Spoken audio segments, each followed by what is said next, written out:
And can soul fragments from the same higher self or oversoul be family members?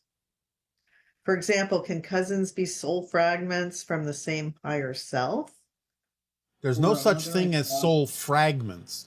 There are souls. If you're calling a fragment one of the souls that is connected to an oversoul, well, all right, then we understand your terminology.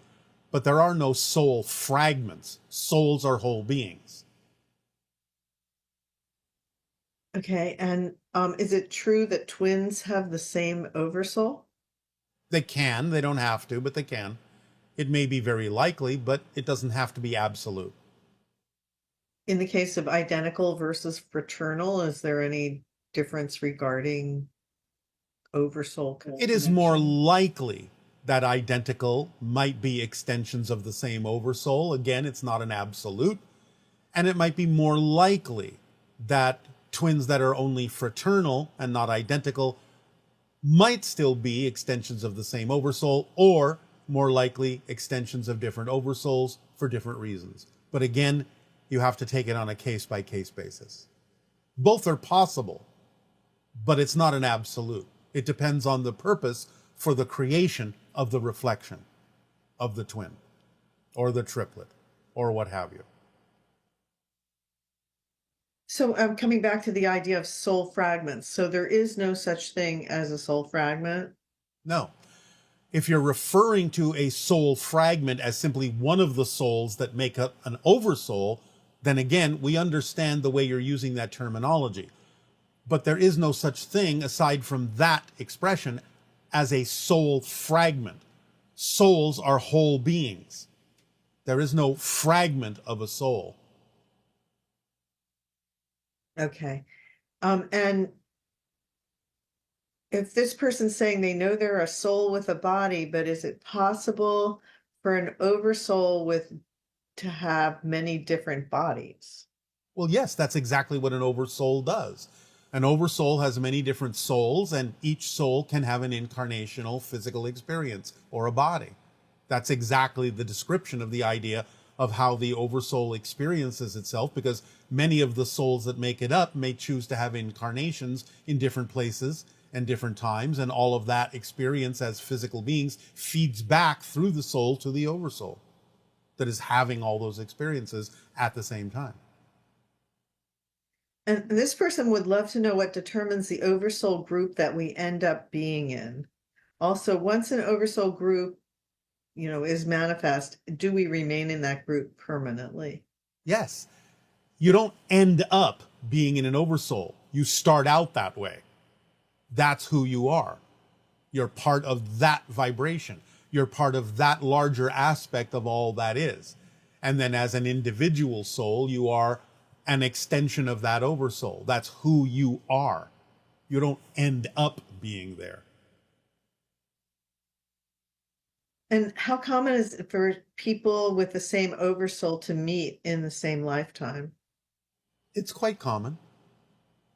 There can be many counterparts that will cross paths with each other, maybe interact with each other in a variety of different ways. Again, it depends upon the purpose for such an interaction.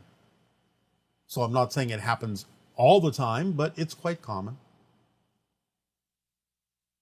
And how do you explain the concept of souls parallel life experiences impacting our current life journey?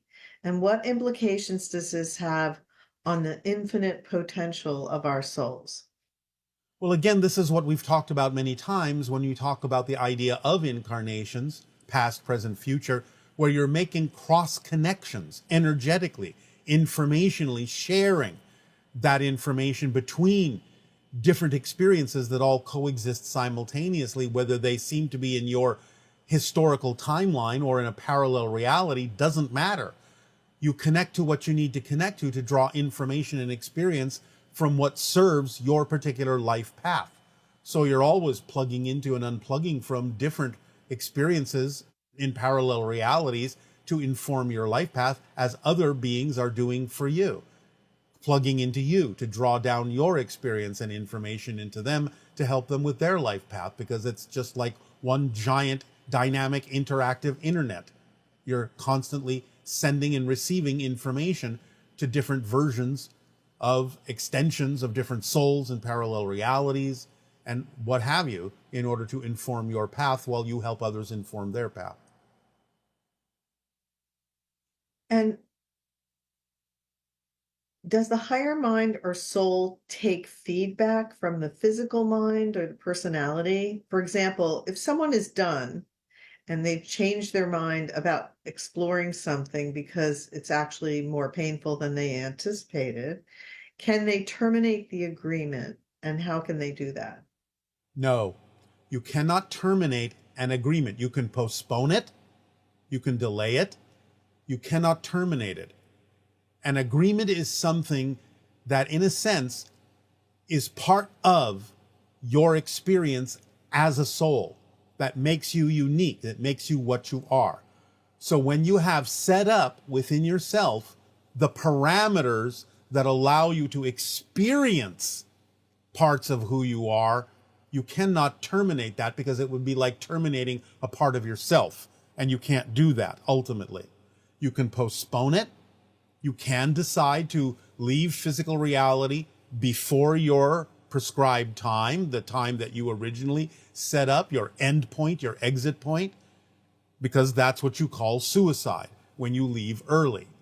But then you realize, when you go back into the soul form, that you were not finished with the agreement you made to be you in that way, to learn that thing that actually allows you to grow as a soul, as the soul you are, the unique soul you are. So you cannot change that. So you will perhaps postpone it. You may linger for a while and experience different things as a soul, non-physically, but then you will realize that in order to progress, in order to move forward, in order to grow, in order to change, you will, in some way, shape, or form, need to fulfill the parameters of that agreement, or you will not move forward. And not moving forward and not growing will at some point be such a strong and powerful urge within you, because of the nature of existence to expand, that you will finally decide in some way, shape, or form to continue to fulfill that agreement until you fulfill it. So you cannot erase it, but you can postpone it. And since we have a body within our consciousness, is everything around you or me my consciousness? Is this an independent experience with the other being me too, or my version of them? Well, yes, How your far version around of them. me? Your version of them. Says, how far around me does my consciousness expand? All your consciousness around you. That's what you experience. We use the analogy of the idea of projecting onto the inner surface of the soul that you're within, because your physical mind is within the soul. So if you imagine the soul as a sphere of energy that has an inner surface and you're at the center of it, then you project like a screen. This is just a euphemism. It's just a metaphor. You project the idea on the inner surface of the sphere that you are at the center of. So your consciousness, your reflection of physical reality, is all around you. That's all you experience.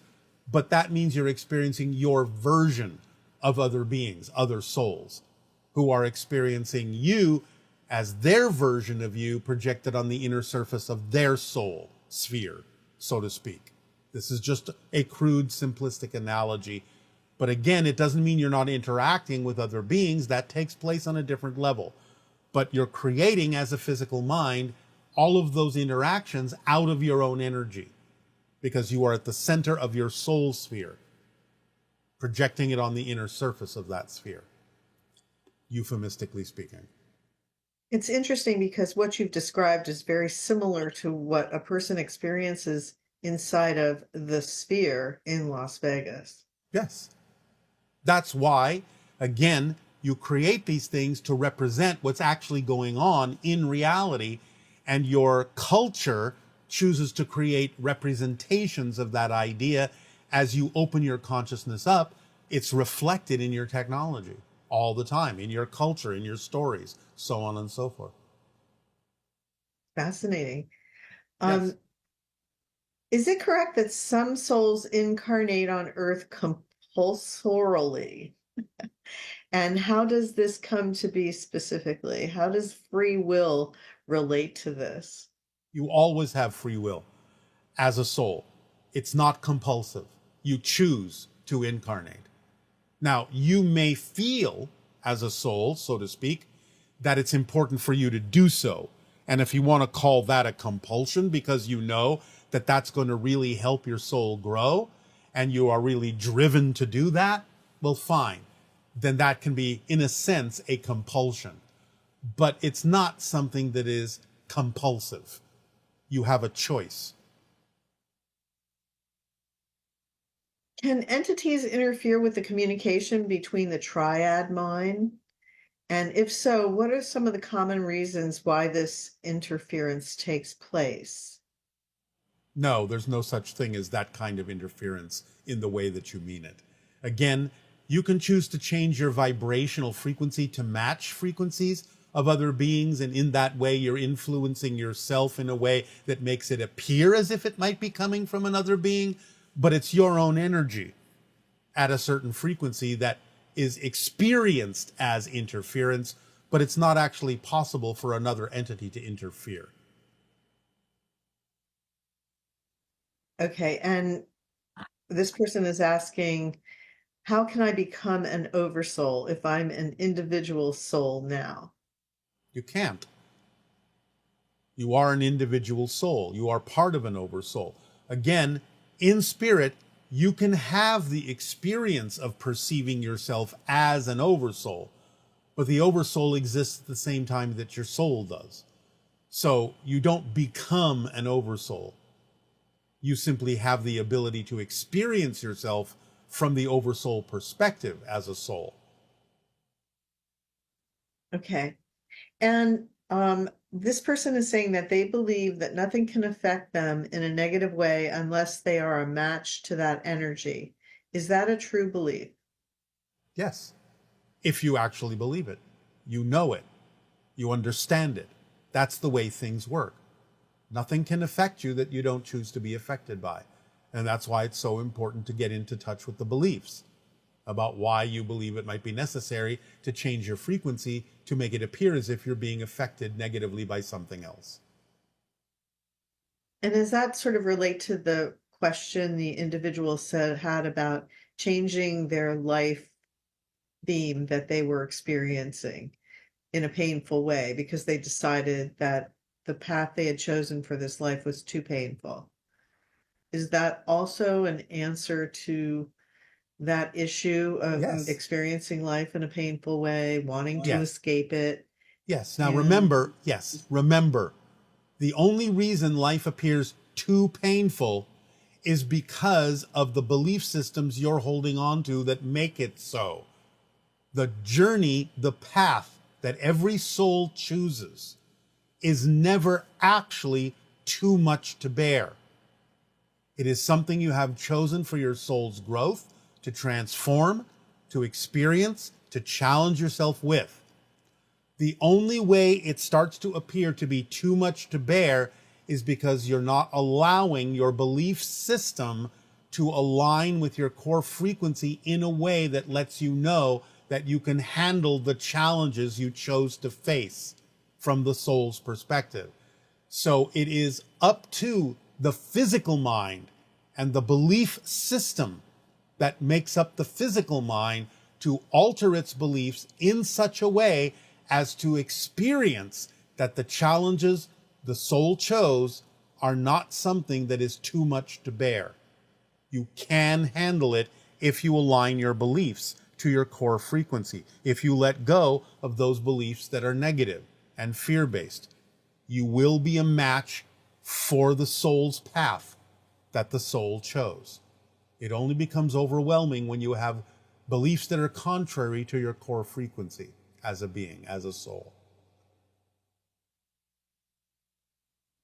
this person wants to know if you think that any of us, or even just some of us, can accomplish the elevating or raising of our vibration that you so strongly advocate and suggest. What are your thoughts on our current procedure? Yes, of course you can. Otherwise, it would be pointless for us to share this information with you. Therefore, we wouldn't do it.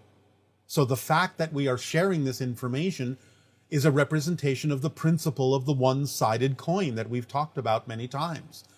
It is our passion and our pleasure to share this information with you, which tells us that there are some individuals who are more than capable of receiving and absorbing and applying this information in a way that they can raise their vibration and have the experiences that we are talking about. Otherwise, it would be pointless for us to share this information. And we would then feel that it was pointless, know that it was pointless, and wouldn't share it. So the fact that we're sharing it should be your first clue that it is attainable. But it's up to you to attain it. You don't have to, but it is attainable. Otherwise, it wouldn't be given. So, where are you at? Where you are at individually is up to you. Are you following the formula? Are you letting go of fear-based and negative beliefs, thus raising your vibration? You're the determiner of that. You're the determiner of where you're at. Obviously, enough of you are moving up, are raising your frequency in a way that allows us to see that we can continue to deliver new information, new perspectives, new insights, that we can continue to talk about the idea of the highest probability of open contact occurring in your lifetime very quickly. Otherwise, again, we would be talking about different things if we were talking to you at all. So you can use what we're sharing with you, the idea of the Interstellar Alliance social experiment, one example of that, showing you that you are progressing, or at least some of you are.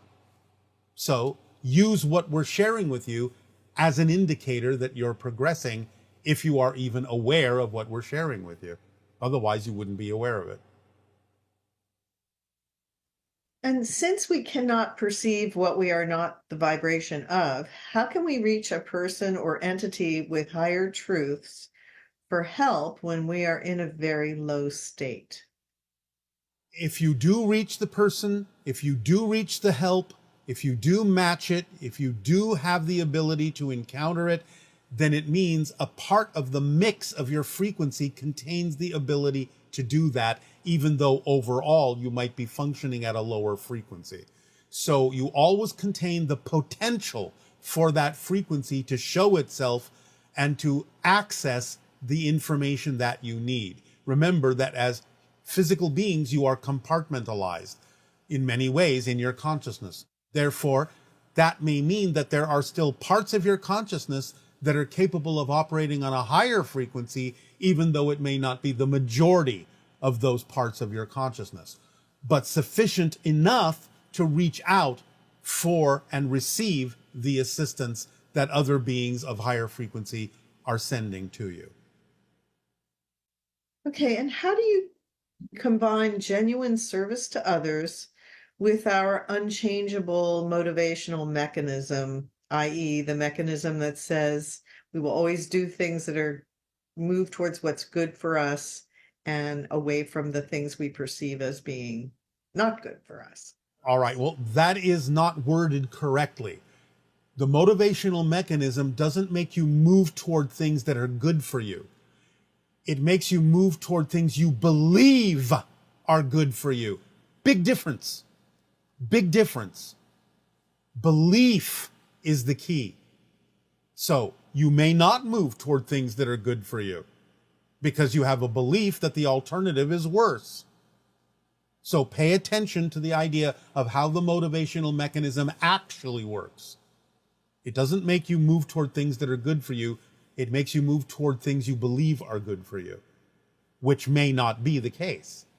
So you have to have real honesty within yourself about why you are choosing what you're choosing and whether you're really choosing it out of anxiety or excitement and covering up the anxiety with what seems to be excitement so you don't have to look at the anxiety, so that you don't have to face the idea that you may be holding on to a belief that choosing what is actually good for you would actually make something happen that is worse than what you're choosing now, even though it may not necessarily be in your best interest.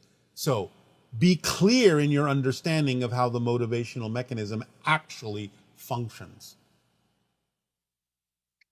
And so this person is mentioning that they think they understand the formula, but one part of it is still unclear. And that is, how does the formula tie in with good habits, discipline, and on a larger scale, routines, structures, jobs? Does following one's excitement mean disregarding all structures and routines? Is the formula inherently spontaneous and impulsive? No. As I say, the formula contains the organizing principle of synchronicity. The organizing principle, that phrase alone implies structure. But it's the structure that works for you. It's the structure that allows you to flow. It's a structure, paradoxically, that allows for spontaneity. But it is still a pattern. It's still a structure. But it feels less like a structure because you're flowing within a structure that's natural for you. So you don't feel the resistances that often come with the artificial structures you impose on yourselves that are not natural for who you are. That's why it doesn't feel like a structure, because it's the structure that fits you. Okay, thank you. And how do I find the purpose of my life? How do I find my excitement? As I said, you can start small. The fact that you're asking that question is a representation that you have found your excitement for that moment, because obviously it was more exciting than any other choice to ask that question. So you can do the same thing in the next moment. What's the next thing that has a little bit more excitement, curiosity, attractiveness than any other choice? Start simply. Keep it simple. Again, when we talk about finding your passion and your excitement, we don't mean that you have to be jumping up and down and running around like crazy. It doesn't mean it has to come with trumpets and angels singing. It means, what's the next thing I have the ability to act on that has more attractiveness than any other choice? That's simple. Taking a walk, reading a book, eating a meal, talking to a friend, creating something, whatever it is, asking a question of someone like you just did, whatever it is that has more attractiveness, that feels like the next thing you really, really feel like doing, do it. And keep doing that. It will build, it will snowball into other expressions of your excitement, as long as you keep checking yourself to make sure that you're actually acting on excitement and not acting on anxiety disguised as excitement. And this idea of the end justifying the means, and that would be that it seems like the higher mind has an attitude of the ends justify the means. So for people with especially hard themes, that includes a total forgetting of any spiritual truths. What are your thoughts on this? It's not that the higher mind has an end justifies the means position. That's a human interpretation. The idea is the soul understands what it's going to get out of the experience and is doing its job of guiding the physical mind within it in such a way as to send it the guidance it needs in order for the physical mind to have an experience that allows it to face challenges that are beneficial to it, to allow it to expand, to allow it to grow, to allow it to have a fulfilling and joyful life experience. The only reason it appears as if the end justifies the means is because of the perspective of the physical mind that is harboring and holding on to belief systems that are out of alignment with its core frequency. So, the idea that it seems too hard to bear, as we discussed already, comes from the linear perspective, not from the soul perspective. The soul is doing its best to send you messages of passion, but the physical mind has the ability and the free will to ignore it. And it is in ignoring that guidance from the soul that the physical mind then says, oh, this looks like the end justifies the means because I am being subjected to these horrible, torturous experiences, instead of allowing yourself to understand what we have shared with you about the formula that allows you to remain in a positive state no matter what happens, so you can always get a benefit from it. That's why that step is in there, so that you can understand how this works, so that you can experience a life of challenge in a positive way that allows you to expand and experience the benefits of facing those challenges, rather than feeling overwhelmed or feeling that the soul is somehow torturing you by putting you in a situation that's too much for you. It's not. You're putting yourself in the situation that makes it appear to be too much for you by not following the formula, by not opening up to the idea that challenges can be positive, by not feeling worthy, by forgetting who you are. That's what the soul may have chosen to start with, but it has always given you the opportunity to pay attention to what you can actually use to go through the experience from beginning to end, that actually will help you learn and grow and experience a life of fulfillment and joy. And when you see things on a screen, let's say that synchronistically are an important message, like from the lyrics of a song or anything related to sudden communication coming in written form like that on a screen, do the souls that are generating that information know that they are delivering that information to you? And are their souls literally trying to communicate and encourage me? Yes. It could be your own soul, could be your own higher mind, but it can also be your spirit guides, members of your soul family, members of the angelic realm, other ETs, other dimensionals that are using synchronicity to deliver information that will help you. So yes, it's a deliberate act of connection and communication from whatever the source is to help you out. The fact that you experience the synchronicity means it is for you. Now, synchronicities can be holographically multidimensional, and synchronicities can serve many different people simultaneously. If more than one person is experiencing the synchronicity, there may be messages in there for all the people experiencing it. And that, again, is a deliberate act that may be coming from many different sources in a multidimensional way. But the bottom line is, yes, it's a message for you. And so when you are, or an individual is hearing information from another person, and they're seeing that the person is giving them a nonsensical belief, but they're buying into it, but the individual listening is buying into it, is a result of not knowing themselves that they Yes. would do that? Yes. That's why it's so important to know yourself, to know what is truly working for you and what is not, to take what advice allows you to grow and be self-empowered, and leave behind those things that don't. It's learning that discernment. That's one of the lessons of physical reality, learning what is and isn't truly you. And that's why you can always use what isn't you to help you understand more clearly what is you. And why are we experiencing this physical form? Can we experience similar limitations in another form? Why this one now? There are some other forms in which you can experience the idea of limitations, but as we have said, the Earth cycles is one of the more concentrated places to experience this idea of limitation.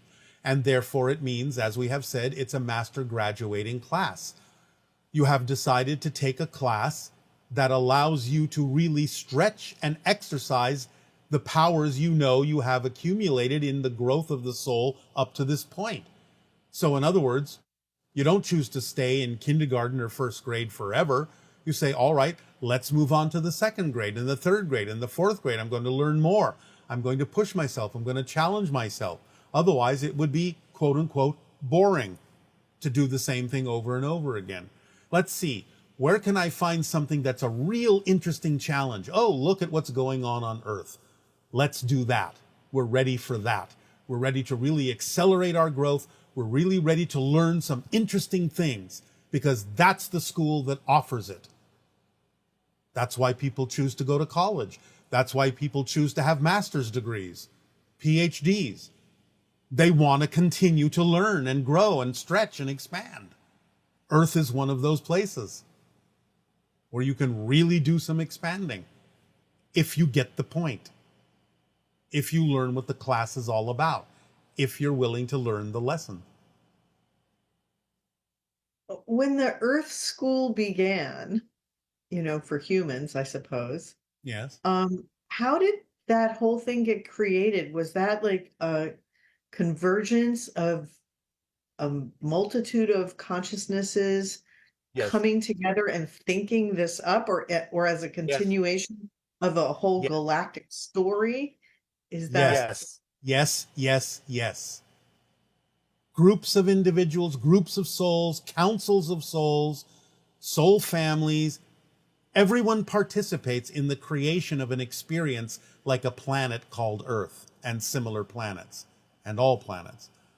It is created on a very high level by consensus through different groups of souls as to what would be interesting and exciting for the souls to experience to continue the idea of their expansion and their growth. Yes, it's a part of the evolution of existence itself. Souls come together on different levels, in different frequencies, and they agree to create these things. Just like someone might decide to come together to create a theme park. Well, I need these people to come together. I need those people that know how to do that to come in. We need these souls to come in who know how to do that and suggest this and suggest that. And before you know it, there it is. And now we can all share in it. and it seems like the prime directive that souls experience, in a sense, is the idea of expansion, growth. Yes. This seems to be the most fundamental desire, I guess, of Yes. the It is the impetus of existence. You have to understand what infinite actually means. Infinity has a momentum. So the idea is that existence itself provides the momentum by its very existence to continue to fill infinity. It's attempting to be all that it is. That attempt to be all that it is. It is all that is, but it also contains the attempt to be all that it is. That's the active principle. So there's the structure, and then there's the active principle. That's why you see in our family sigil the triskelion, the triangle with the spiral in it. There is the structure represented by the triangle, but there is the active principle. That's what you call the act of creation, the act of being. So that creates that sensation, that momentum, that urge, that drive, that desire to fill it all up, to fill infinity, to know yourself on every possible level. And it's infinite. So it's that drive to know yourself, to be yourself, and the act of becoming and being yourself that continues that expansion. It's the nature. It's the active nature. It's the active nature of existence. There's the structural nature of existence and the active nature of existence, what you call creation. So, like you've described in the past, I guess the idea of terraforming planets and moving planets, that level of consciousness that's capable of things that Yes. are beyond, in our minds, beyond our wildest dreams of what is possible. Well, there are levels Um, to that idea. There can be terraforming projects, as you call it, that can take a planet body, a form that already exists, and convert it through technology to something that might be more compatible to certain forms of life. That's one level of it. What we were talking about is the actual creation of an experience going from the spirit level into the physical level on a huge consensus level reality of co-creation by many different souls to actually bring the very idea of the planet into physical existence in much the same way that you bring the physical mind into existence at the center of the soul. So there is a consensus level on a greater level, again, greater than even what you typically refer to as the oversoul. That's an oversoul of oversouls of oversouls that actually comes together to create within the center of its being a physical experience that contains the experience of many souls on what you call a planet. It's a larger version, a much larger version of creating a single physical identity. It's a consensus identity within a much larger oversoul. That's what a planet is. A consensus identity of many souls within an amazingly large oversoul consciousness at the center of its being. It's amazing. Yes. So we have some questions that relate to the Interstellar Alliance ID card. Yes. One of them was, what do the 5 stars on the Interstellar Alliance ID card represent? The 5 hybrid races that already exist. And you provided that as step 4. Is it okay to translate the words on the card into a foreign language so they can use the card more easily in areas where English is not native? Yes, absolutely. Okay. And since the Greys initiated the hybrid agenda together with the Mantids, resulting in the Sasani, Yael, and other races with open contact in its final stages, it would seem that the role of the Greys themselves would be over. Yet many contactees still feel an active connection and interest in them in particular, in their particular Grey counterparts, even today. And what are these Grey counterparts seeking to experience in the unfolding of open contact, which they themselves initiated so long ago through their We own must rooms? remind you, we must remind you to stop talking about the Greys as if there's only one single faction. There are many factions of Greys. The different factions have different agendas, come from different places, different times, different parallel realities, are at different stages of the entire process, even though they may be interacting with your planet or different versions of it. So you are experiencing, based on your vibration, different stages of the idea of interactions with Greys, different points in their evolution, and therefore it depends upon what's going on in your vibration that will determine what faction of Greys you may still or not be still interacting with. That's all we can say right now about that. But don't treat the Greys as if there's only one faction that you're dealing with.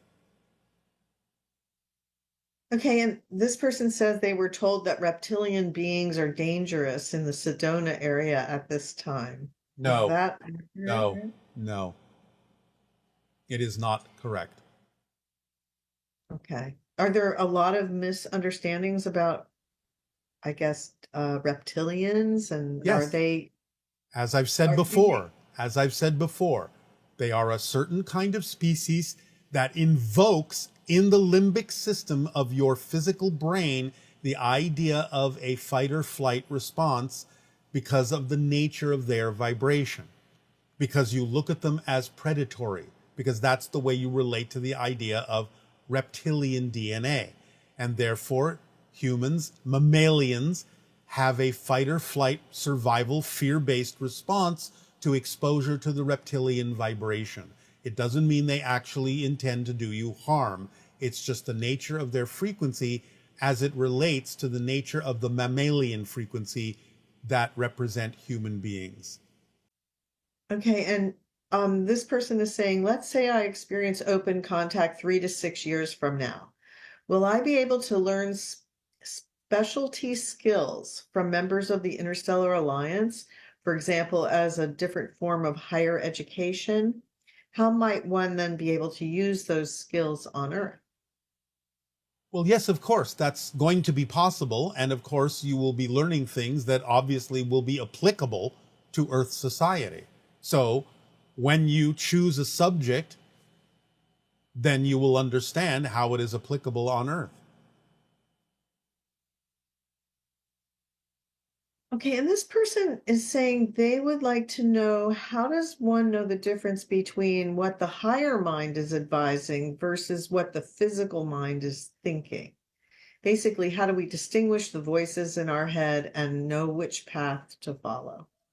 Well, again, the higher mind doesn't usually come as a voice in your head, although it can.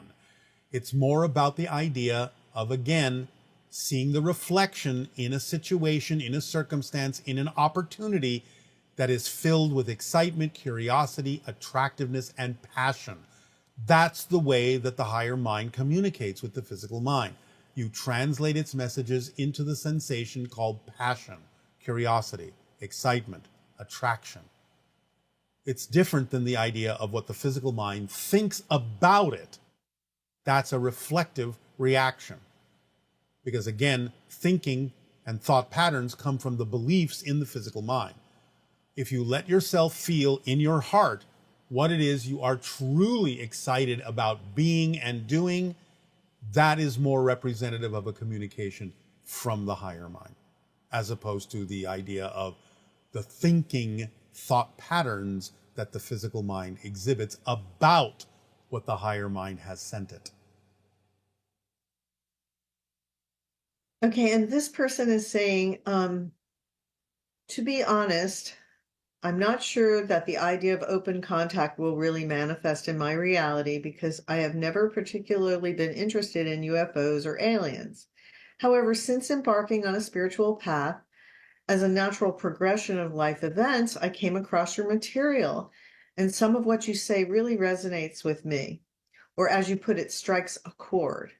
I wanted to ask if you represent a certain high vibration within me that has manifested you in my reality, or in other words, if you're an aspect of my multidimensionality that we share, regardless of the ideas of open contact UFOs or aliens. Yes, because again, first and foremost, we are functioning as a reflection of your own higher mind, of your own soul. That doesn't require the idea of extraterrestrial contact to take advantage of. That's first and foremost.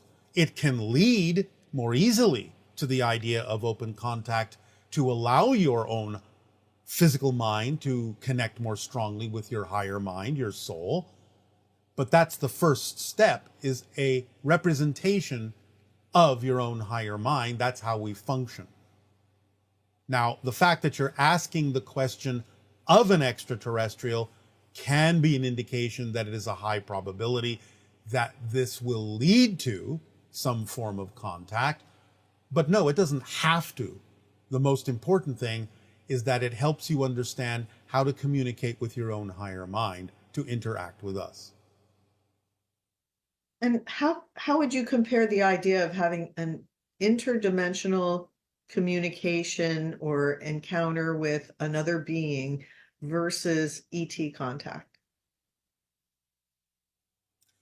Well, again, it's not always important to tell the difference if the information services you in a way, helps you in a way. Sometimes when you become sensitive enough, you might be able to feel the difference in vibration, and you can assign that particular feeling to an extra dimensional or extraterrestrial or spirit guide or something like that. But it's not always important to make that distinction if the information itself is what's more important to focus on. So the whole idea of, as we raise our vibration, ET contact becomes a side effect in a sense. Yes. Because now you have access to more of things in existence. Yes, let me give you a very simplistic example. Let's say someone is living in your United States and they decide they're going to move to France. Well, of course, once they move to France, they have surrounded themselves with more opportunities to interact with French things. It's a side effect of the move, of where it is they chose to move. So when you raise your vibration, it's like moving to another country. And the things that are relevant for experiencing in that country happen as the natural side effects because those are the things that happen in that country. So certain things happen in higher frequency realities than happen in other frequency realities. You will experience all the things that are relevant for that higher frequency reality when you decide to move there. And this person is saying they're new to joining the social experiment, and would you recommend that we start doing steps 1 through 4 all at the same time, or should we pace ourselves using the same timing in which you originally presented the steps, starting with step 1 and then adding on a step per month? It's completely up to you. Either can work. And there are some other Sasani channels who are also speaking of the Interstellar Alliance and a version of the steps which you are giving us. And I will be following your instructions, but why would they be telling us something a bit different? Different people need to hear things in different ways and may need to take slightly different steps or different versions of the steps because it fits their belief system a little bit differently.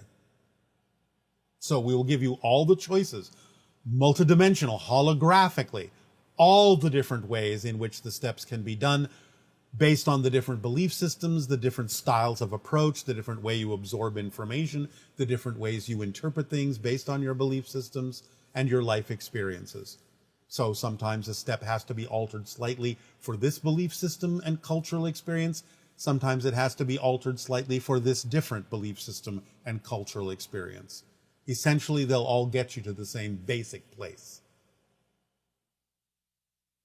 Okay. And is there anything else you would like to add as far as the social experiment and those ideas as we end our question session? The next step will be given in the next transmission, step 5. We will talk about it in the next transmission. It will be about the idea of opening up to volunteering and being of service in that particular way to your society. We thank you. Yes, we thank you. And now allow yourselves to prepare to focus on the idea of the soul's journey, the soul cycle. Become relaxed and continue to receive this information in the way that works best for you.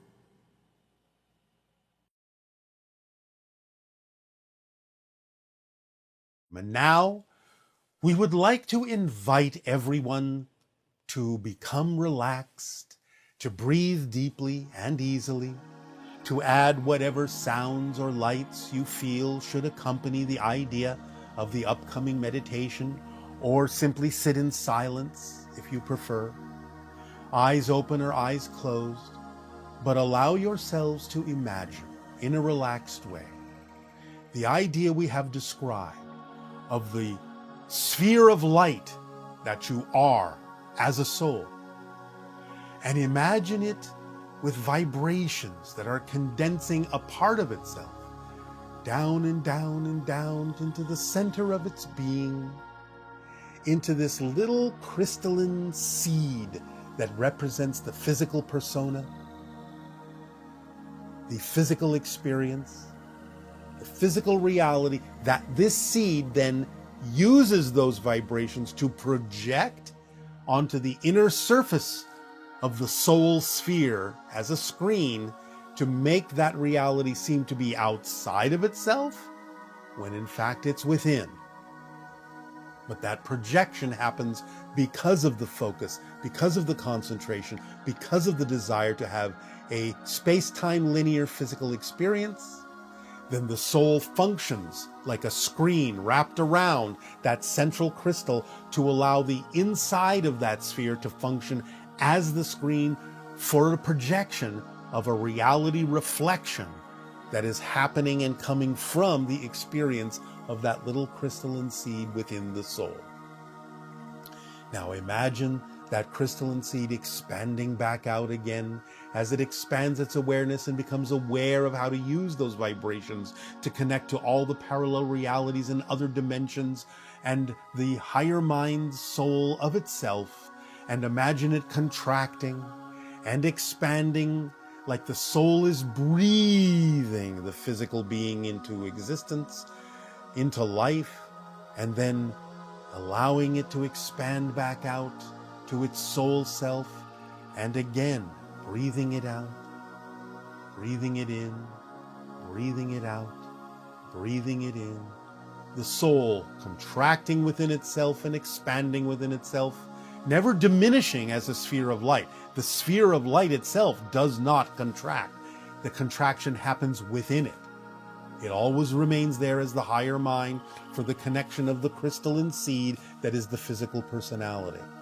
But you can use the vibrations as a form of communication between the soul, bouncing back and forth between the bigger sphere and the smaller sphere, the bigger sphere and the smaller sphere, and allowing the smaller sphere to expand out to the bigger sphere and contract back to the smaller sphere and be different, and expand back to the bigger sphere and contract to the smaller sphere and be different, and contract and contract and contract and expand and expand and expand, and it contracts again and again and again and again and again. And this is the mechanism, billions of times per second, of how you're shifting through different versions of physical reality, expanding and contracting within the soul, billions and billions and billions and billions and billions of times per second.